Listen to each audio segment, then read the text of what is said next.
What's going on, ladies and gentlemen? My name is Panther, and welcome your faces to the top 5 things that will ruin DLC 5 Zombies Chronicles. Now, we all know that Zombies Chronicles is coming out. It's coming out in just a few days, like a week and like 2 days at the time of recording this video anyways. And I just wanted to talk about a couple things that could honestly ruin DLC 5 for me. Now, the first 2 things are kind of, you know, a little bit out there. But then once we get further into the list, then you will start to realize the points that I am making, hopefully, and you'll kind of agree with me or not. But anyways, let's just get right down into the top 5 list.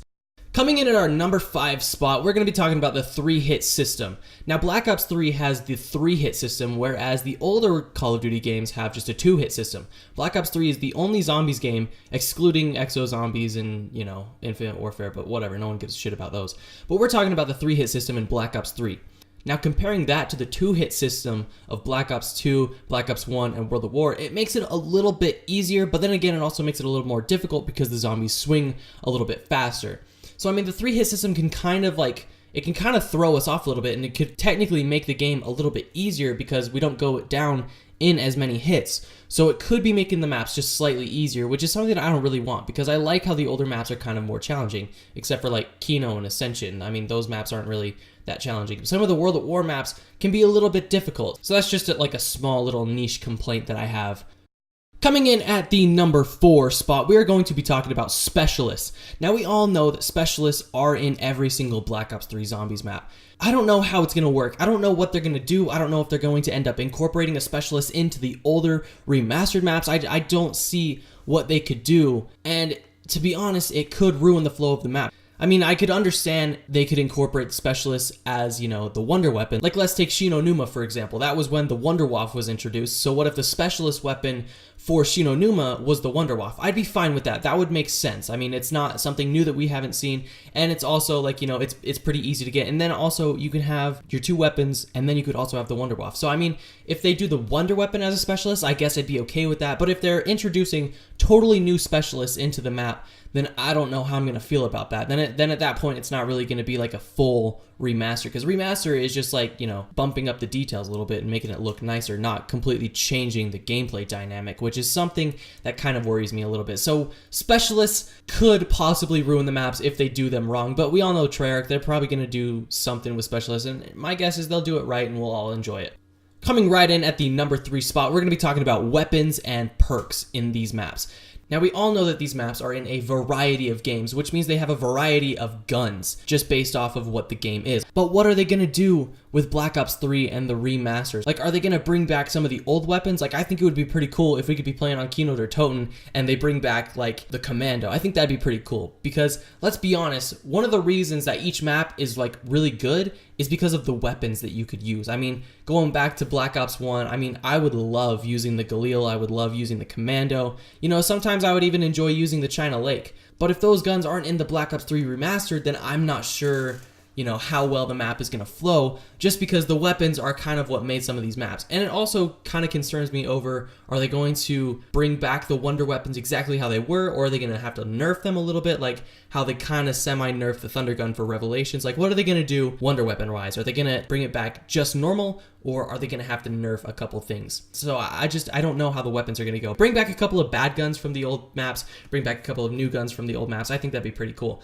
But then again, perks. Let's talk about perks. Are they going to be just doing the Black Ops 3 perks in there, or are they going to be throwing back, you know, to some older perks? Like, are they going to put PhD Flopper in Origins? Is that going to be a thing? Are they going to put PhD Flopper in Ascension? You know, I don't know what's going to go on with that.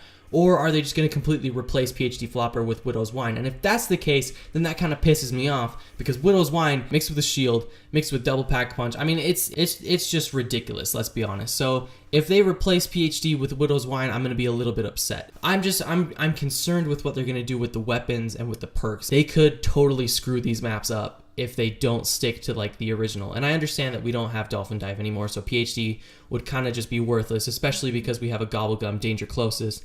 I don't know, I'm just a little bit concerned with what's going to happen. I mean, if they replace PhD with Widow's Wine, I'm probably going to throw a hissy fit. Coming in at number 2, we have Double Pack-a-Punch. Now, this is really what's scaring me. This and the number 1 spot are actually concerning me really bad because we know that these features are probably going to end up being in these maps. So double Pack-a-Punch. The reason this scares me is because the older maps were hard. They were challenging. There was no double Pack-a-Punch. The strongest weapons were the wonder weapons, not, you know, a Pharaoh with Blast Furnace or Deadwire. You know, it kind of concerns me how some of the maps, it was fun and it was a challenge to get to those high rounds. But in Black Ops 3, it's not really fun nor a challenge to get to those high rounds just because every single weapon can become a wonder weapon as long as you Pack-a-Punch it once and then Pack-a-Punch it again and you get, you know, some upgrade. Now, yes, the upgrades don't last, but I mean, if you can just train around the zombies for like 5 seconds and then shoot them again, then your Pack-a-Punch upgrade will come out again and it'll just be fine. So double Pack-a-Punch kind of concerns me and I'm not exactly sure how that is all going to work out. I don't really want them to put double Pack-a-Punch in because I want these maps to be classic. I want them to be old school. I don't want these new features that Black Ops 3 is bringing out. I just want these classic maps retextured, no double Pack-a-Punch. Nothing like that. So double Pack-a-Punch just kind of concerns me because let's say you're playing Kino. If you have double Pack-a-Punch, what's the point of getting a Thunder Gun? You know, if I just have Blast Furnace on my gun playing on Kino, there's absolutely no point to get the Thunder Gun at all. It just wouldn't make sense, you know? So double Pack-a-Punch is kind of concerning me. But that's not my main concern. Coming in at the number 1 spot of the things that could ruin DLC 5 is Gobblegums. Gobblegums could completely screw these maps up so much. Let's just take like Origins or Moon, for example. The things that make those maps great is that, you know, they're kind of challenging and you have to really work towards getting your extra perks. But if you spawn in on Moon, hit the Gobblegum and get a Perkaholic, then you're kind of set and there's really no point doing the Easter egg or anything that could get you your extra perks. It wouldn't make sense. Or let's say you're going on Origins, you pop that Gobblegum, get that Perkaholic, and then you're good. Whatever, that's cool. But then you also get a shopping free and then the entire map is opened up and you're working on getting the staffs by round 2 and then you have every single upgraded staff by round 4 just because of Gobblegums. I mean, Gobblegums can completely straight up ruin these maps, like big time, like really badly. The thing that makes Origins great is all going to be ruined by Gobblegums, like the red dig sites so you can get extra perks and stuff, the challenge of getting those extra perks, you know, the challenge of getting Pack-a-Punch and everything. It's just, I don't know. I think Gobblegums is going to completely ruin these maps.